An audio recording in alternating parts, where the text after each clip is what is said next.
Toujours en France, l'autre fait marquant de l'année est politique. Pour la première fois de l'histoire de la Ve République, le Front National est devenu le troisième parti du pays. Un parti avec lequel il faudra désormais compter.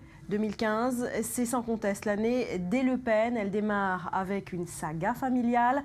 Elle se termine par une surprise électorale, Rudy, comme si tout était écrit à l'avance. Oui, incontestablement, 2015, une année Le Pen, deux simples chiffres pour le prouver, 40%, c'est la proportion de Français qui pensent que Marine Le Pen est la personnalité politique qui a marqué l'année selon un sondage Odoxa paru dans Le Parisien. Et autre chiffre, alors plus insolite, plus surprenant, plus 322%, c'est la progression du nombre d'abonnés Twitter de Jean-Marie Le Pen. Il est passé de 10 000 au 1er janvier à 42 000 actuellement. Alors les internautes, sûrement attirés, comme vous le voyez, par le langage assez fleuri du fondateur du FN qui s'est donc adonné à ce qu'on appelle le tweet clash cette année. Alors 2015, année Le Pen qui commence effectivement par un mélodrame familial. Avril 2015, le menhir tente de saper 3 ans de travail de dédiabolisation de sa fille et de son état-major en ressortant l'un de ses grands tubes. Lorsque vous avez parlé de points de détail, vous avez regretté à un moment donné ou à un autre? Pas du tout. À aucun moment. À aucun moment. Ce que j'ai dit correspondait à ma pensée, que les chambres à gaz étaient un détail de l'histoire de la guerre, à moins d'admettre qu'elle soit la guerre qui soit un détail de vous des chambres à gaz. maintenez ces propos? Oui, absolument. Je les maintiens.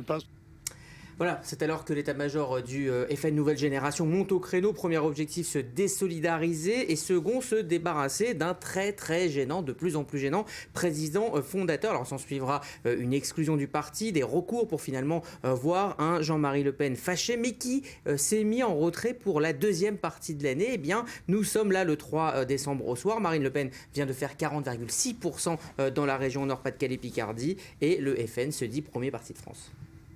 Ce vote confirme ce que les précédents scrutins avaient annoncé, mais que les observateurs officiels ne voulaient pas encore admettre. Le mouvement national est désormais sans conteste le premier parti de France, alors qu'il est, rappelons-le, à peine représenté au Parlement. Voilà, le FN, premier parti de France au lendemain de ce premier tour.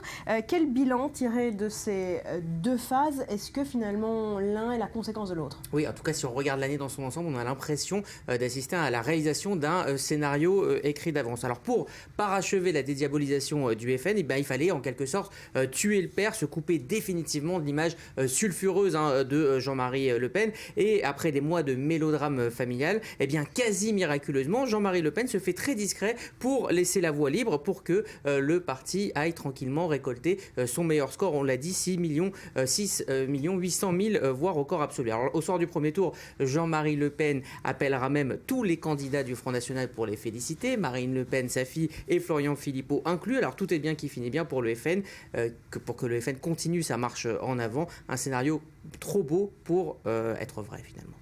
Merci Rudy.